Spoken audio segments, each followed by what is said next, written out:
Bir soatda ichida mazali shokoladli Napoleon tayinlimiz juda ham mazali bo'lib chiqadi. Ta'mi og'zingizda qoladi, og'izda eriydigan bo'lib chiqadi va menga o'xshab qayta qilishga majbur qiladigan Napoleon bo'ladi.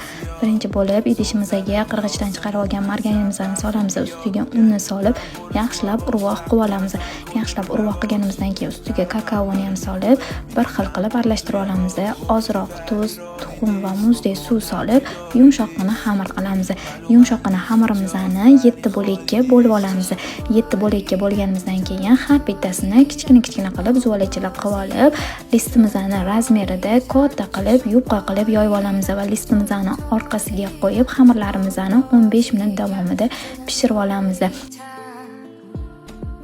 Endi kremimizni tayyorlab olamiz. Bizga moloko va xona haroratida turgan margarin, kakao kerak bo'ladi. Uni vinchagimizda yaxshilab aralashtirib, xuddi shunaqa krem qilib olamiz va pishgan Napoleon xamirlarimizning ustiga krem va xamirini qo'yib, ketma-ketlikda yopishtirib chiqamiz.